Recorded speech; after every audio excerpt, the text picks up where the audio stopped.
I have remade the first 3 worlds from Mario Bros. DS in Mario Maker 2. And after a little bit of a hiatus, I'm back with World 4. And so without further ado, let us begin with... Before we begin, please note that every jungle level will have to be made in the night theme, because the night theme jungle has poison, while the day theme jungle doesn't. 4-1 was going pretty well until the section with the spider enemies, which, because they go up and down, I decided to put a Goomba on a track. Not any Goomba, but a fast Goomba, as they drop off once you jump on them, just like evil spider guys. Obviously I could have come up with something better, but I didn't, so oh well. And due to space concerns, at the checkpoint we took the level into the sub-area. Next up is the Dory section, which we all know is just 2 moving platforms, so that's what Dory is. 2 moving platforms. Eventually, we just ran out of space in the sub-area, so we had to take it back to the main area, where we could build the rest of the level without many problems and finish off 4-1. Next up is 4-2, which was so much easier to recreate than the last level. For starters, this level's main mechanic is these swinging mushroom things, which, while I didn't want to use seesaws for another mushroom mechanic, kinda had to, because they're the most similar. And that's mostly it for the entire level. Apart from a few mushrooms that go too far down, we can finish 4-2 without many problems. 4-3, however, is a different story. Why is it always a -3? You see, 4-3 is an Unagi level, and while Unagi's made us beat enemies and I can create enemy equivalents, I can't mess this up, because Unagi's is all this level has. So after racking my brain for the big Unagi, I had an idea. Thwomps. I'm not crazy, I swear. This is because thwomps break brick blocks, like the Unagi.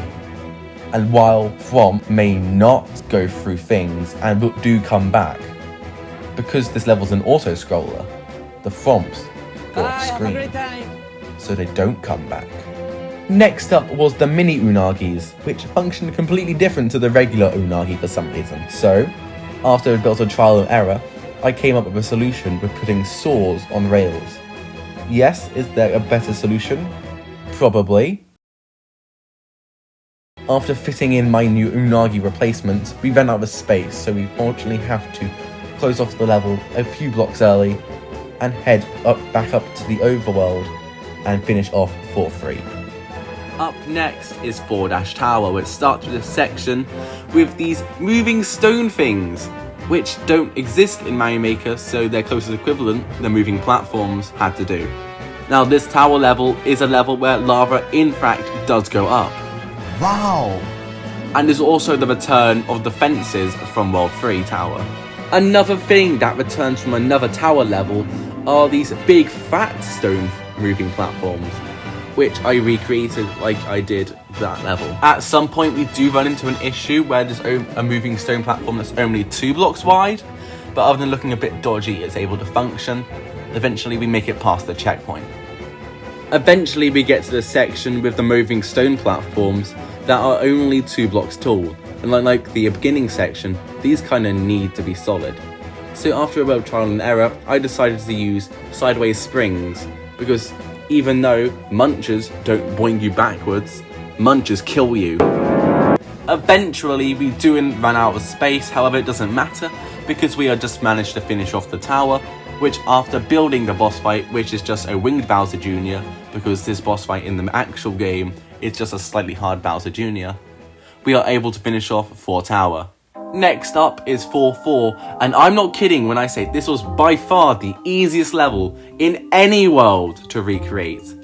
Quite literally, the only problem was in the sub-area, and that's because the screen is slightly too large. And even then, it's not that much of a problem, and we are able to finish off this level very quickly. Next up is 4 Ghost House, which was simple until this bit here, where for some reason, the guys at Nintendo thought they make a funny looking door which functions as a door but is not a door because it's a funny swivel thing. Luckily for me, because it functions somewhat as a door, it is a door. And of course, I built the funny little swivel thing because it's like cool to look at, I guess. But that's not the end, because quite quickly we encounter the next issue with these big fat balloon boos, which act as basically just a big boo with wings in Mario Maker 2. Next up is this section where normally you would use a P-switch to gain access to this pipe that would take you to another section in the main area.